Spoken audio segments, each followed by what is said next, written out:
मला ते ह्याचा पाळीचा प्रॉब्लेम होता आणि ऑपरेशन करायला सांगितलं होतं. आम्ही सोनोग्राफी केली तर म्हणजे मी ऍडमिट पण झाले. 5 दिवस ऍडमिट होऊन डिस्चार्ज घेतला दसऱ्याच्या वेळेस. आणि की नको बाबा ऑपरेशनची भीती वाटायला लागली. सगळे म्हणायचे कर कर. मग नंतर असंच त्या हर्षे मॅडम भेटले शाळेत तर म्हणलं अहो मला सुट्टी पाहिजे ते. त्या म्हणल्या कशासाठी? म्हणलं मला पिशवीचं ऑपरेशन करायचंय, ऑपरेशन सांगितलंय.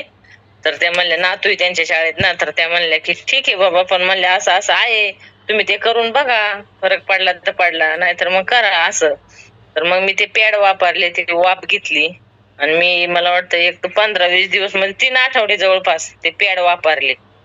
आणि त्याच्यानंतर मला ते पिरियड आल्याच्या नंतर ते जाणवलं की बाबा माझी गाठ पडली, माझ्या पिशवीला गाठी सांगितल्या होत्या 3.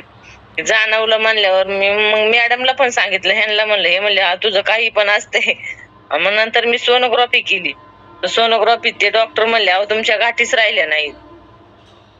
असं काय केलं तुम्ही? आता म्हणलं काय केलं? आयुर्वेदिक केलं म्हणलं, मी काही एवढं सांगितलं नाही, पण म्हणलं मला फरक पूर्ण पडला. ते म्हणले परत जर पिरियड आला तर तुम्हाला शंका असेल तर परत पण तुम्ही सोनोग्राफी करा. पण आता एवढा फरक पडला म्हणलं आता परत कशाला जाणार आहेत ना.